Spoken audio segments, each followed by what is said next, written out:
আর নির্বাচন পর্যন্ত এই জামাতের ব্যাপারে, জামাত ইসলামের ব্যাপারে একটু সজাগ থাকবে। প্রত্যেকটা ওয়ার্ডে ওয়ার্ডে যেন জামাতের মহিলারা না ঢুকতে পারে, ঢুকে আপনার আমার ভোটগুলো তারা কেড়ে নিচ্ছে। আপনারা কিন্তু সজাগ থাকবেন, কিন্তু যারা ওয়ার্ডে ওয়ার্ডে আছে আপনাদের গুরু দায়িত্ব বেশি।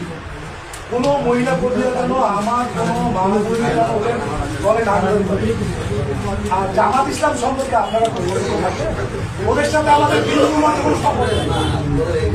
ওদের থেকে আমাদের সম্পর্ক প্রথম ছিল 5 বছর পরে। এখন ওদের সবচেয়ে বড় শত্রু ওরা। ওরা চায় আমাদের দলটা ধ্বংস করতে, ওরা চায় আমাদের দলটাকে একদম ওদের বক্তব্যগুলো এত বাজে। ওরা ষড়যন্ত্রে লিপ্ত।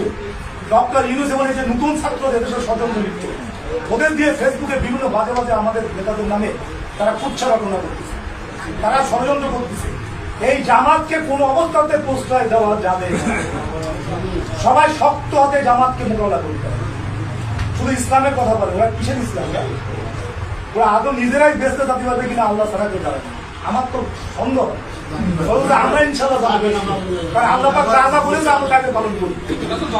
ওরা 2 টাকা মানুষের দিয়ে সাহায্য করতে পারে, মানুষের কাছে টাকা নিয়ে ওই ব্যাংক ব্যালেন্স তৈরি করে নেতারা বড় বড় গাড়ি চলে, আর ইসলামের বড় আর ওই কর্মীদের কাছে 500 টাকা 400 টাকা 500 টাকা নিয়ে তো টাকা তৈরি করে, টাকা পাহাড় তৈরি করে, তারপর ব্যাংক বিমা এসব তৈরি করে নিজেরা বিলাসিতার মধ্যে চলে।